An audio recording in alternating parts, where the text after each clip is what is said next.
Komunikasi interpersonal adalah proses pertukaran informasi dan pengalaman antara dua atau lebih individu yang melibatkan pemahaman dan penggunaan bahasa verbal dan nonverbal. Komunikasi interpersonal juga sangat penting dalam hubungan sosial manusia karena memungkinkan individu untuk membangun hubungan yang sehat dan saling menguntungkan dengan orang lain. Komunikasi interpersonal juga dapat membantu untuk meningkatkan kepercayaan, dapat memperkuat ikatan emosional dan menghindari konflik dan kesalahpahaman yang tidak perlu. Dan juga beberapa tokoh yang melakukan hal tersebut.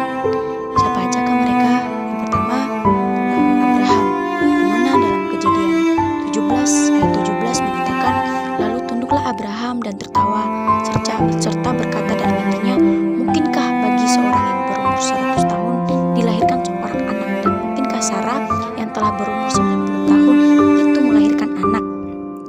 Dimana di ayat yang ke-17 ini Allah berbicara kepada Abraham dan memberitahukannya bahwa ia akan memberkati Sarah dengan seorang anak putra. Namun Abraham tertawa dan berkata dalam hatinya, apakah seorang yang berusia 100 tahun masih memiliki anak? Bagaimana mungkin Sarah memiliki anak sedangkan dia sudah tua dan mandul? Bisakah melahirkan seorang anak? Dan itu adalah suatu keajaiban yang Tuhan berikan bagi Abraham dan Sarah, dan yang dimana mereka yang sedang menanti, yang sedang menunggu berapa tahun, dan akhirnya Tuhan memberikan mereka suatu berkat di umur mereka yang sudah tua. Dan tokoh yang kedua yaitu orang Farisi yang mengundang Yesus, dimana dalam Lukas pasal 7 ayat 39 mengatakan, ketika orang Farisi mengundang Yesus, Yesus melihat hal itu, ia berkata dalam hatinya, jika ia ini nabi, tentu ia tahu siapakah dan orang apakah perempuan yang menjamahnya ini. Tentu ia tahu bahwa perempuan itu adalah seorang berdosa. Nah, di dalam ayat ini di mana Kristus sedang berjalan ke rumah seorang Farisi yang mengundangnya makan malam.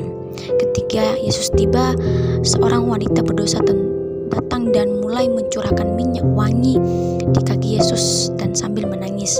Lalu orang Farisi itu yang mengundang Yesus tersebut melihat itu dan memikirkan dalam hatinya bahwa Yesus tak bisa menjadi nabi yang sejati jika dia membiarkan wanita yang berdosa seperti itu menyentuhnya. Namun Yesus pun mengetahui pemikiran orang Farisi tersebut dan memberikan pengajaran tentang kasih Allah dan pengampunan dosa.